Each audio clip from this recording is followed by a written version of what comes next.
Me tjetër situatë të tensionuar në shtëpinë e Big Brother VIP, ka tërhequr vëmendjen e aktorit Yul Deda, i cili ka zgjedhur ta komentojë ngjarjen me nota të theksuara ironie në rrjetet e tij sociale.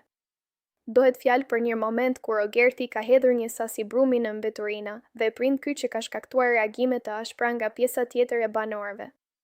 Në videon e publikuar, dëgjohet fillimisht Rogerti i cili pranon veprimin e tij duke thënë: "E hodha brumin në kosh." Kjo ka sjellë menjëherë kritikën e Selinës, e cila i kthehet: "S'të vjen zor, s'të vjen." Ndërkohë, Mateo e ka dënuar ashpër për këtë gjes duke kërkuar indirekt marrjen e masave nga produksioni. Ai dëgjohet të thotë saktësisht: "Ai meriton zarfin e zi." Dhe thot: "Kam halle, probleme, borxhe për të larë, kam ardhur të përmirësoj jetën. Qa jetë do përmirësosh t'i shkel bukën me këmbë.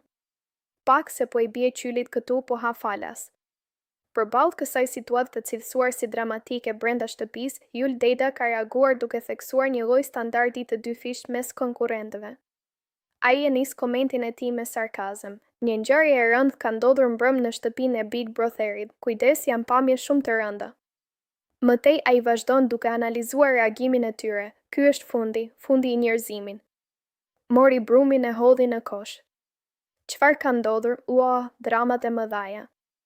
Hajde mor ta vrasim Rogertin që hodhi miell me ujë brenda." Drame madhe mirë, po gjithë këta që po na e bëjnë kaq dram këtë brumin, shikojini si kanë luajtur me ushqim para ca kohe. Për të mbështetur qëndrimin e tij, aktori ka bashkangjitur një tjetër video të filmuar më herët në shtëpi, ku shfaqet vetë Mateo së bashku me Selinën dhe banorë të tjerë. Në ato pamje, ata shihen duke luajtur një lojë ku godasin njëri tjetrin në fytyrë me pite, ndërsa mbajnë gojën mbushur me ujë me kushtin që të mos qeshin.